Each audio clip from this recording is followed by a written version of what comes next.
I thought I misheard him. The wrench nearly slipped from my hand, clattering against the concrete floor of the shop. I looked up from the engine I'd been working on for the past hour, wiping the grease from my fingers with the same red rag I'd been using for the better part of 3 decades. What did you just say? My son David stood in the doorway of Richardson's Auto Repair, backlit by the afternoon sun streaming through the bay doors. At 40 years old, he looked like a stranger in his pressed suit and leather shoes that had probably never seen a day of honest work. His wife Monica hovered behind him, her arms crossed, that pinched expression on her face that I'd come to recognize over the past 5 years of their marriage. I said, "It's time, Dad." David's voice was gentle, the way you'd speak to a child. "You're 67. You've been doing this since before I was born. Don't you think you've earned a rest?" The shop hummed with the familiar sounds that had been the soundtrack of my adult life. The oscillating fan in the corner, the radio playing classic rock at low volume, the occasional ping of cooling metal. This place had been mine since 1988, built piece by piece with my late wife Sarah.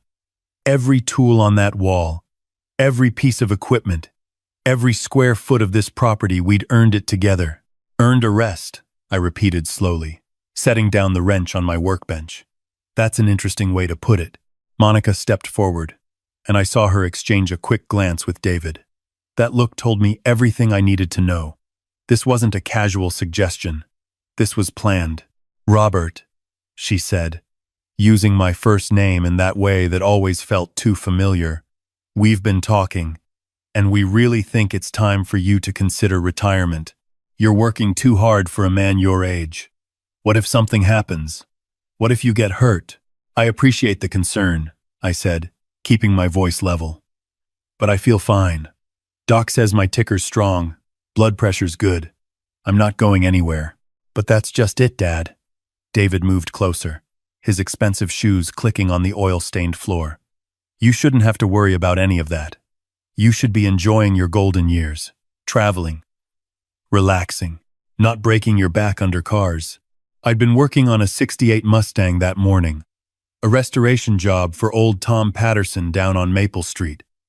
Tom and I went back 40 years, ever since we were young men starting out. I ran my hand along the Mustang's fender, feeling the smooth primer beneath my palm. "And what happens to the shop?"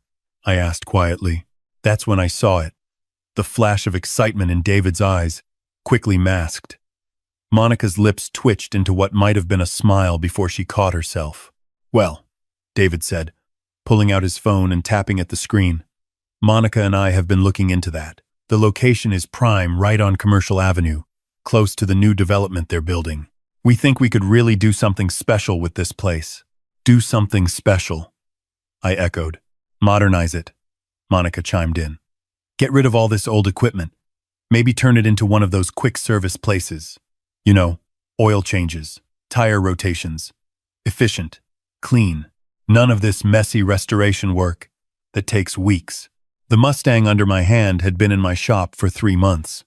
Tom wasn't paying me a fortune for it, maybe enough to cover parts and a little labor.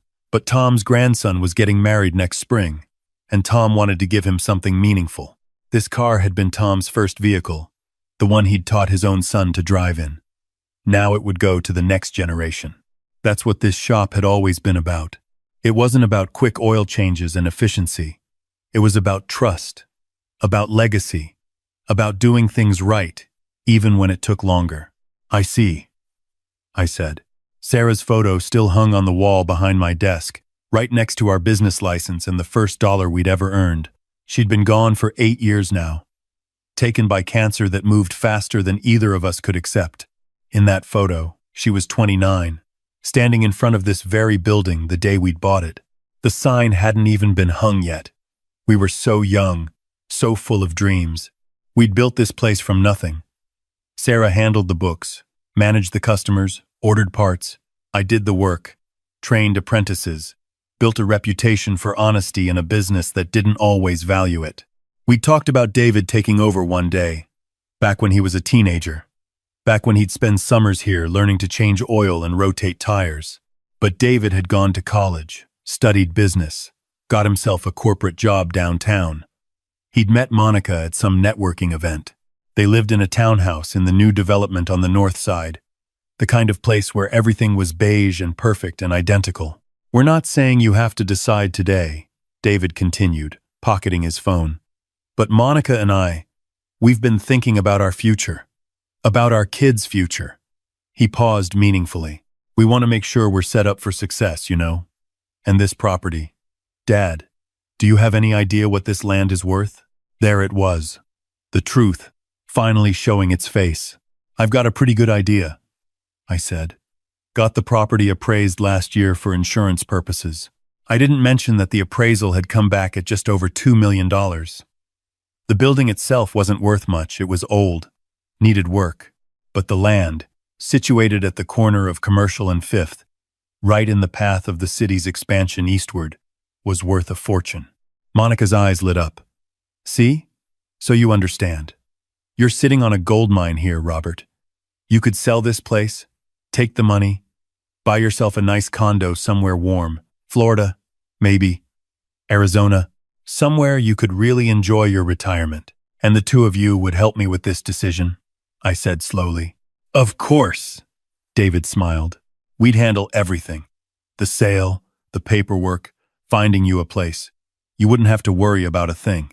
I looked at my son, really looked at him. Tried to find the boy I'd raised in this man standing before me. The kid who used to ride his bike to the shop after school, who'd sit in the office doing homework while Sarah and I worked. The teenager who'd helped me install the new hydraulic lift, who'd been so proud when we finished. When had he changed? Or had I just been too busy to notice? I need to think about it, I said finally. Relief washed over both their faces. They thought they'd won. Take your time, Dad, David said, clapping me on the shoulder. We just want what's best for you. They left in Monica's white SUV, probably already making plans for what they'd do with $2 million. I stood in the empty shop for a long time after they'd gone, the silence pressing in around me. That night, I couldn't sleep. I lay in bed in the house Sarah and I had bought 35 years ago, staring at the ceiling fan making its slow rotations. The sheets beside me were cold, always cold now, would always be cold. Sarah would have known what to do. She'd always been better at reading people, at seeing the truth beneath the surface. But I knew what she would have said. I could almost hear her voice, warm and certain. Bobby, that's not your son talking. That's fear and greed. Our boy is still in there somewhere. Was he? I wanted to believe that. But the man who'd stood in my shop that afternoon hadn't asked about my well-being. Hadn't asked if I was happy. Hadn't asked what I wanted. He talked about efficiency and modernization and property values. Over the next few weeks, David and Monica came by the shop regularly. Always together, I noticed. Always with new arguments for why I should retire. Dad, we looked into those retirement communities. There's a great one near Tampa. They have a golf course, a pool. You'd love it. Robert, I was talking to our financial advisor. He says at your age, you really should be thinking about liquidating assets. It's the smart move. Dad, what about your health? What if you fall and nobody's around? What if something happens? Every visit, the message was the same. You're old. You're a burden. You're sitting on something valuable that you're too senile to appreciate. I kept working. Mrs. Chen's Honda needed a new transmission. The Reverend's truck needed brake work. Young Jamie Rodriguez brought in his first car, a beat-up Civic that needed everything. And I spent 3 Saturdays teaching him how to do basic maintenance himself, just like I'd done for dozens of kids over the years. But something had shifted. I found myself looking at the shop differently, seeing it through David's eyes. The equipment was old. Sure, the building needed paint. The floors were stained with 3 decades of oil and grease. To my son, this place probably looked like a relic, something from a bygone era that needed to be swept away for something newer, shinier, more profitable. To me, it was home. It was a Tuesday morning in October when Marcus Williams stopped by. Marcus had been my apprentice 15 years ago, a kid from the East Side who needed a chance. I'd trained him, taught him everything I knew. Now he ran his own shop on the other side of town, smaller than mine but doing good work. Mr. Richardson, he said, leaning against my workbench. I heard something I didn't like. Heard your boy's been pressuring you to sell this place. Word traveled fast in the auto repair community. We all knew each other, looked out for each other. He thinks I should retire, I said, not denying it. Marcus shook his head. Man, this shop is an institution. You can't just shut it down. Half the people in this city have had their cars worked on here at some point. You've got a reputation. Reputations don't pay the bills when you're gone, I said. And David's got a point about some things. I'm not getting any younger. So, don't work alone, Marcus said. Take on a partner. Hell, Mr. Richardson, if you wanted to sell, I'd buy it myself. Keep it running the way it should be run. I looked at him, surprised. You're serious? Dead serious. I've been thinking about expanding. This location is perfect, and I'd want to keep the name Richardson's Auto Repair. It means something in this town. That night, I thought about Marcus's offer, thought about David's pressure, thought about Sarah and what she'd want me to do. The next morning, David called. Dad, Monica and I want to take you to dinner on Friday. There's someone we want you to meet. Who? A commercial real estate agent. Just to talk, get some numbers. No pressure. No pressure. That phrase had become their favorite. Friday came.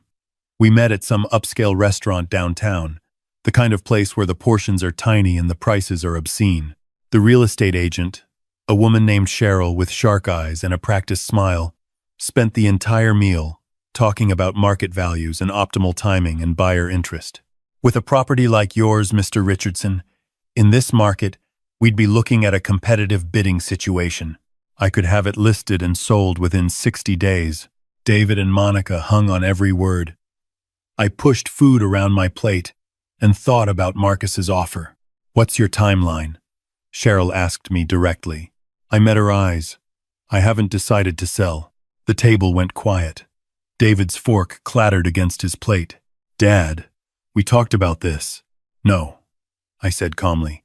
You talked about it. I listened, but I never agreed to anything. Monica's face flushed.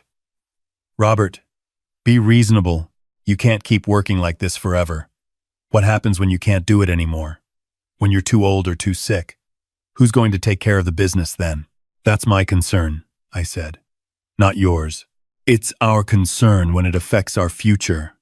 Monica shot back, then caught herself. But too late. Your future, I repeated slowly. I see. David tried to recover. Dad, that's not what she meant. We're just trying to help you plan. I stood up, pulled out my wallet, dropped 3 20s on the table. I appreciate dinner. I'll find my own way home. I left them sitting there, and I didn't look back. That Sunday, I called Marcus. Your offer still stand? Absolutely. Let's talk numbers. We met at a diner on Monday morning, just the two of us. Over coffee and pancakes, we worked out a deal. Marcus couldn't afford $2 million, who could? But he could afford a fair price for a working business, and more importantly, he'd preserve what Sarah and I had built. He'd keep the name, keep the reputation, keep the relationships with our longtime customers. I want to stay on part-time, I told him. Not every day, but a few days a week. Keep my hand in. That okay? Marcus grinned. Mr. Richardson, I'd be honored. You can work as much or as little as you want. Hell, you could just come by and drink coffee and give advice if that's what you wanted. We shook hands on it. I called my lawyer that afternoon. The paperwork took 3 weeks. I didn't tell David. Didn't tell Monica. Every time they called, I dodged their questions, said I was still thinking about it, let them believe they were wearing me down. David stopped by the shop the day before the sale was set to close. Dad, I've been thinking. Maybe Monica and I were pushing too hard. We just want you to be happy and safe. I appreciate that, I said, not looking up from the brake job I was working on. So, have you given any more thought to our conversation? About retirement? I have, I said. Made a decision, actually. His face lit up. Really? That's great. When can we meet with Cheryl again? You can meet with her whenever you want, I said, straightening up, wiping my hands. But I won't be there. His smile faltered. What do you mean? I made a decision about the shop, about my future, and I decided what's best for me. And what's that? He asked it carefully, like he already knew he wouldn't like the answer. I'm selling the business to Marcus Williams. The paperwork gets signed tomorrow. He's taking over ownership, keeping the name, keeping the reputation. I'll stay on part-time, work when I want to, take days off when I feel like it. David's face went pale. Marcus Williams? Your old apprentice? Dad, that's insane. This property is worth millions. The property is worth what someone's willing to pay for it, I interrupted. And I chose to sell it to someone who'll treat it right. Someone who understands what this place means. This is crazy! David's voice rose. You can't just give away our inheritance like this. Your inheritance. I let the words hang in the air. David, this was never your inheritance. This is my life's work, mine and your mother's. We built this with our own hands, our own sweat. You didn't want it when I was offering to teach you the business. You wanted college, wanted a corporate job, wanted something better. I respected that choice. But the money isn't yours, I said quietly. It never was. I'm 67 years old, son. I've got another 20 years if I'm lucky, maybe 30. I need to live on something. And when I'm gone, if there's anything left, it'll go where I decide it goes, not where you expect it to go. Monica's voice came from the doorway. I hadn't heard her come in. This is unbelievable. You're being manipulated by that Marcus person. He's taking advantage of you. I laughed. A short, bitter sound. Taking advantage? Marcus is paying me a fair price for a working business. He's giving me the option to keep working, to stay connected to something I love. What exactly were you offering me, Monica? A condo in Florida and a pat on the head? We were offering you a comfortable retirement, she snapped. No, I said. You were offering yourselves a comfortable future, bought with the sale of my life's work. There's a difference. David's hands were shaking. I can't believe you're doing this. After everything we've done for you, everything you've done for me? The words came out sharper than I'd intended. David, you're my son. I love you. But let's be honest about the last few months. How many times did you visit before this started? How many times did you call just to check in? Just to talk? And the moment you found out what this property was worth, suddenly you were worried about my health, my age, my future. That's not fair, isn't it? I met his eyes. Tell me the truth. If this property was worthless, if it was just an old garage shop on a dead-end street, would you be here right now pushing me to retire? He didn't answer. Didn't need to. We both knew. The sale closes tomorrow at 10 a.m., I said. You're welcome to come by after. Meet Marcus officially. See how things are going to work. But the decision is made. They left without another word. Monica's heels clicked sharply against the concrete, an angry staccato rhythm. David didn't look back. I stood in the quiet shop for a long time after they'd gone. Sarah's picture smiled down at me from the wall. Did I do the right thing? I asked her photo, my voice barely a whisper. Am I being stubborn? Spiteful? But I knew she'd understand. She'd always understood. The shop wasn't just a building or a piece of property. It was our dreams made solid. It was every sacrifice we'd made. Every late night, every satisfied customer, every kid we'd helped along the way. You don't measure that kind of thing in market value. The next morning, I met Marcus and the lawyers at the title company. We signed the papers. Marcus wrote me a check that was enough to live comfortably, to keep the house, to maybe take a trip or two. Not $2 million, but enough. More than enough. Welcome to Richardson's Auto Repair, I told him when it was done. Hope you're ready for the work. Marcus grinned. Been ready for 15 years, Mr. Richardson. Been ready since the day you taught me how to rebuild my first transmission. David called that afternoon. I let it go to voicemail. Then he called again. And again. Finally, I answered. It's done, Dad? His voice was tight. You really did it? I did. Silence on the line. Then, I don't understand. That money could have set us up for life. Could have given the kids opportunities. You have opportunities, I said gently. You have a good job, a nice home. Your kids have everything they need. What you wanted wasn't opportunity, David. It was a windfall. There's a difference. You chose a stranger over your own family, he said. And I could hear the hurt now, beneath the anger. Marcus isn't a stranger. He's the closest thing I have to a successor in this business. And you're still my family, David. That doesn't change. But being family doesn't mean you get to dictate how I live my life, or what I do with my own property. I thought you'd want us to have it. I thought you'd want to help us. I've been helping you your whole life, I said.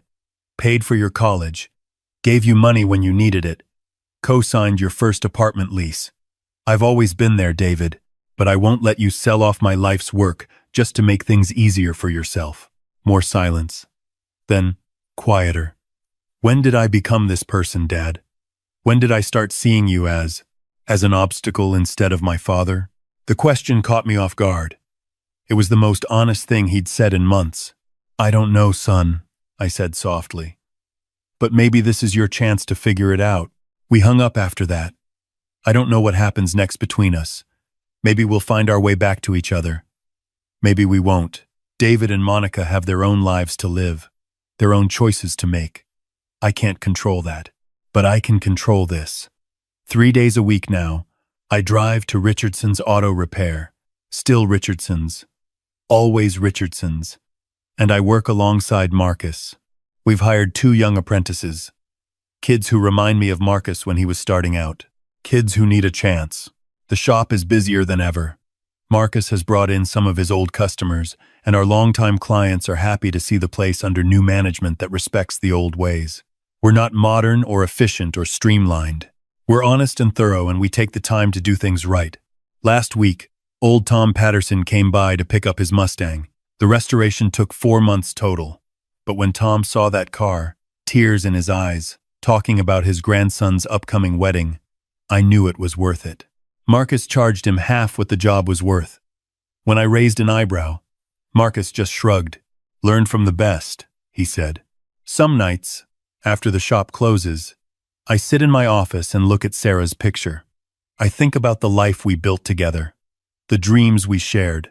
I think about David and the relationship we've lost, at least for now. I wonder if I'm foolish, if I should have taken the easy money, bought that condo in Florida, lived out my days in comfortable retirement. But then I think about Marcus's face when he signed those papers, about the apprentices we're training, about Tom Patterson and his grandson's wedding, about every car that comes through these bay doors, every customer who trusts us with their vehicle, their safety, their investment. This isn't about revenge. It never was. Monica might think I did this to spite them, to teach them some kind of lesson. David might think I'm being stubborn, or senile, or foolish. But this is about choosing myself, about deciding that my life, my work, my legacy, these things matter on their own terms, not just as potential assets to be liquidated when convenient. I'm 67 years old. I've got grease under my fingernails and an ache in my back most mornings. I could be sitting on a golf course in Tampa right now, living off the sale of my property, watching my savings account dwindle year by year. Instead, I'm here, in this shop that Sarah and I built, working alongside someone who values what we created, teaching the next generation how to do things right. Not efficiently, not quickly, but right. Maybe someday David will understand. Maybe he won't. Either way, I made my choice. And when my time comes, when I stand before Sarah again in whatever comes next, I'll be able to look her in the eye and say, I didn't let them erase what we built together. That's worth more than $2 million. That's worth everything.